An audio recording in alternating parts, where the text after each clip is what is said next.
All right, I appreciate it. Okay, you may not have the most updated. That's okay. This is the agenda.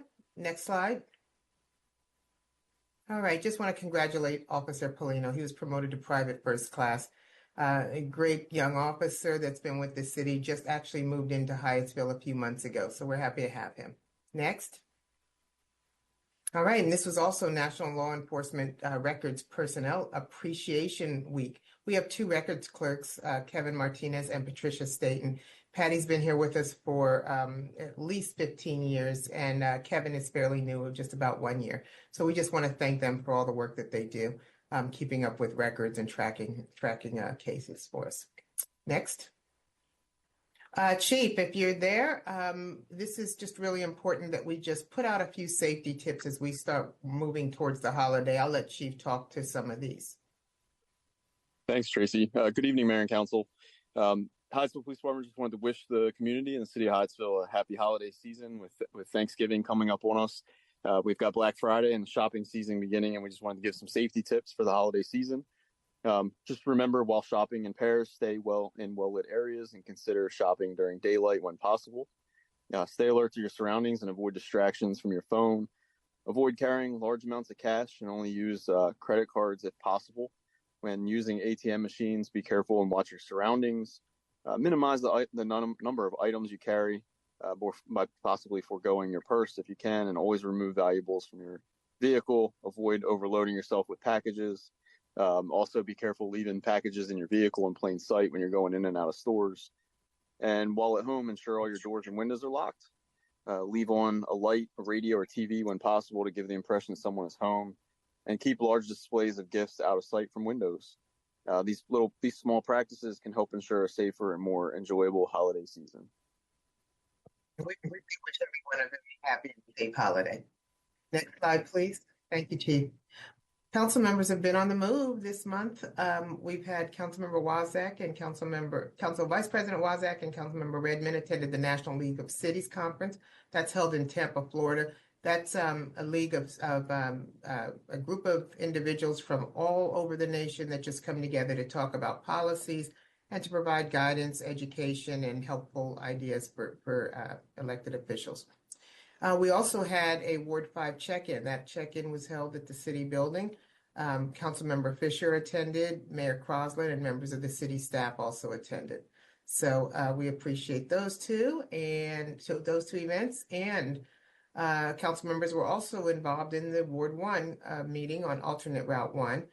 They came together with the alternate Route 1 community to discuss public safety, road infrastructure projects, and improvements in the area, and there was a great turnout. They did that at Gash's funeral home.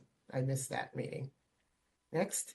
All right, and several council members were also involved, and staff also involved in a community walk with Senator Washington. That took place last week, and that was right there on East-West Highway at the intersection and with Riverdale Park, University Park, just to talk about safety and some things that can be done in gathering feedback.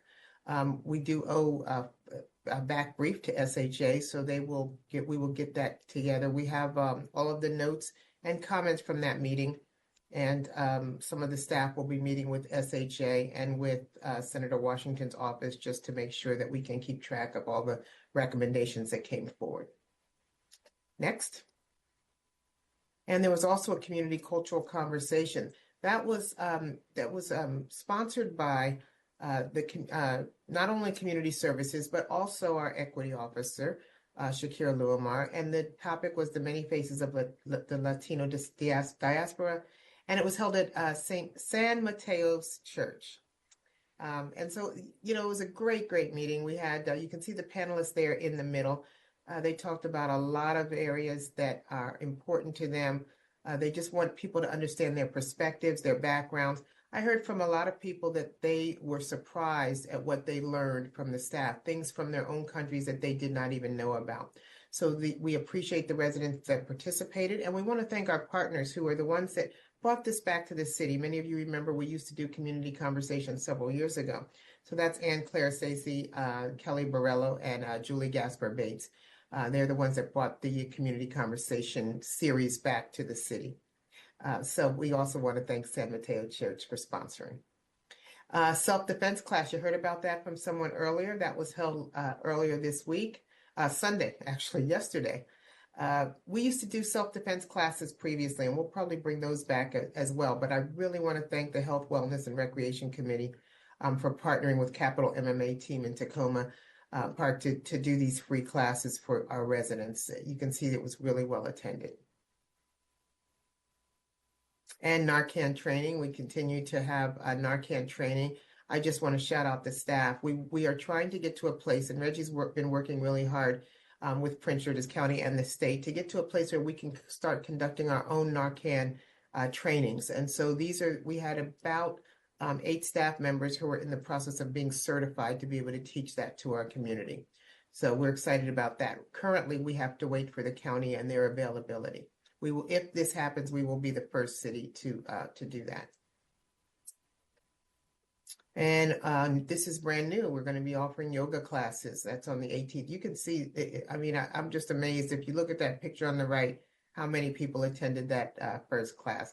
So we're really excited. It's for older adults, and they're just getting into the swing of it and loving attending. So we'll do that for a while, and then we'll get back to some additional classes on Wednesdays. But these are being held right now on Monday from 10 to 11.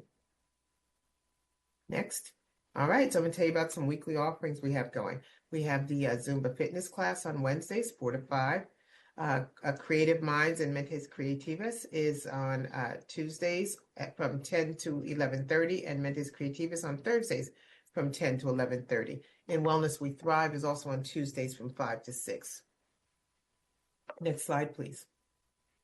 Committee meetings, we've got a few of them coming up over the next 2 weeks. Code compliance on Wednesday, November 20th. Age-friendly work group is Friday, November 22nd. Health and Wellness Recreation Advisory Committee on Thursday. Educate on Thursday the 21st. Education Advisory Committee Monday the 25th. And Race and Equity Task Force meeting is on Tuesday the 26th. All right, I'm not going to read all these upcoming events. I'll pull out a few of them because we've got a lot going on. I do want to talk about Life Stories. That's going to be this Wednesday. For the youth and the youth theater program. This is when the youth get together and they perform. CERT training, of course, is coming up November 20th.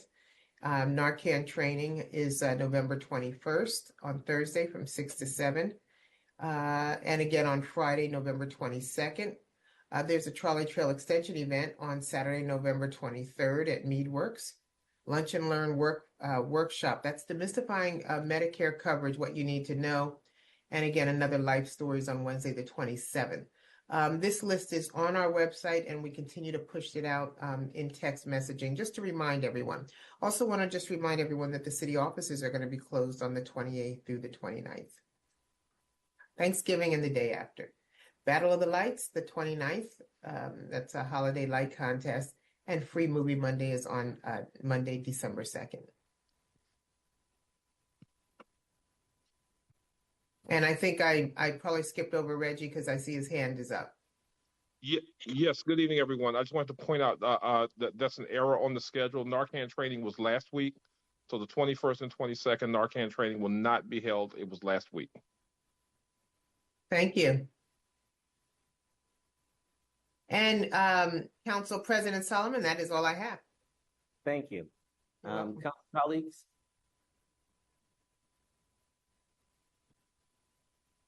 I see a hand from Mr. Redmond. Thank you.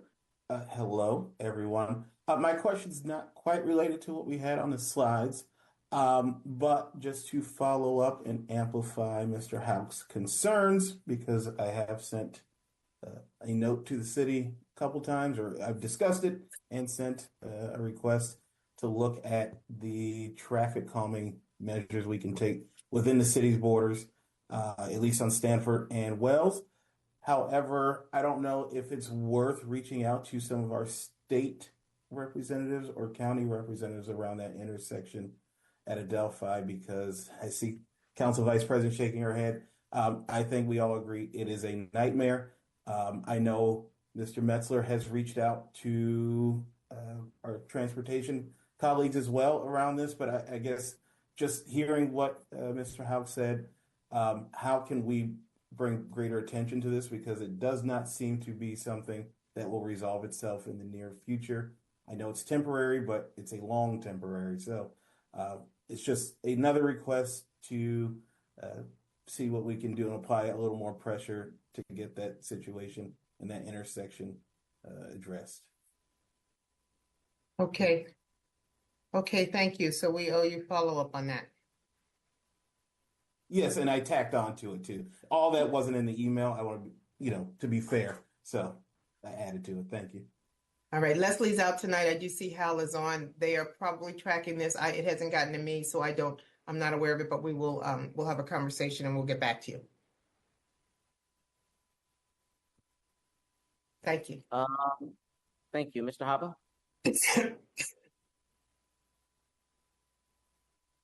Thank you, Council President.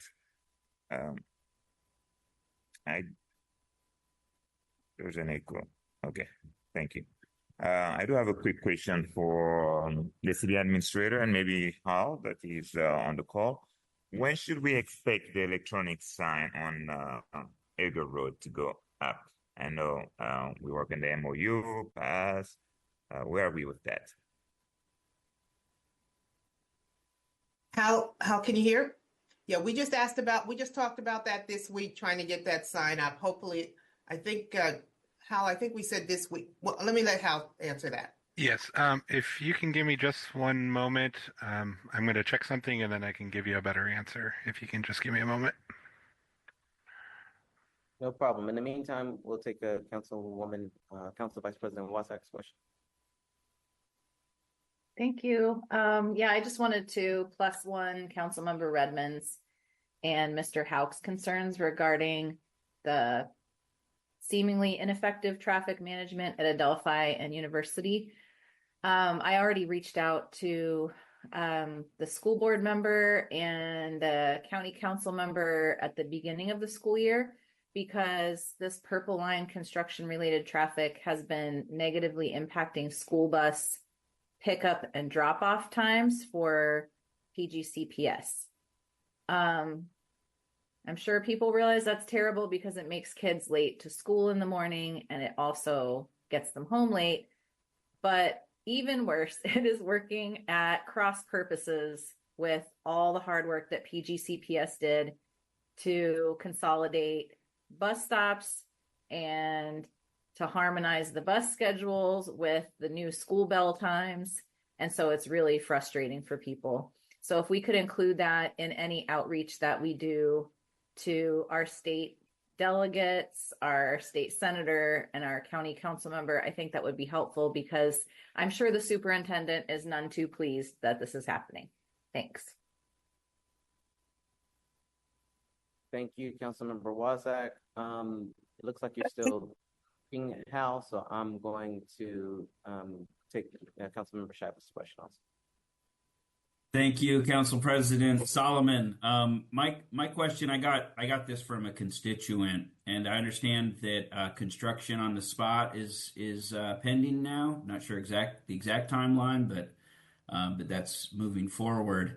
This resident was concerned. He's a member of the Archie Edwards Blues, group that uses Hamilton, and just wanted to know what the plans were for traffic control in that area and if that road back to the spot would be closed during construction and if that's been determined yet. Hal, I'll let you answer that. I do not think we've determined closure, but typically when we're doing work, we will paper the neighborhood so people know exactly what's happening out there. But Hal, I'll let you respond if you have any additional details. Sure. We don't have a start date quite yet for that. We are working on getting some of the final proposals together that will need to come to council for approval for some of the other contractors. Once we do begin work, we are not intending to close the road. We would close the segment adjacent to the work, but that's not the through street. That's the dead end portion of it because we will be doing some work on that portion of the road. But the main road from the alley that connects Lot 1 to Hamilton Street up to Baltimore Ave will, the intention is to keep that open. Thank you. That answered the member Hobbs' question. I do, yes. So we do have the purchase order for the electrician, and we recently got the MOU, or not an MOU, the agreement signed with the folks over at Kirkwood. So I don't have an exact date yet, but we expect that should be starting in the next few weeks, now that all the paperwork is in place. Okay. Councilmember Haba, was that sufficient? Yes. So is it safe to say that we'll see work going on by the next council meeting? I don't need to remind this. It has been almost 6 years that we're trying to get this done. I will do my best to make sure it's started by the next council meeting. All right. Thank you. So your hand went down. I was going to make sure you were fine, Councilmember Shapley. You're okay. Thank you. If there are no additional questions on to proclamation.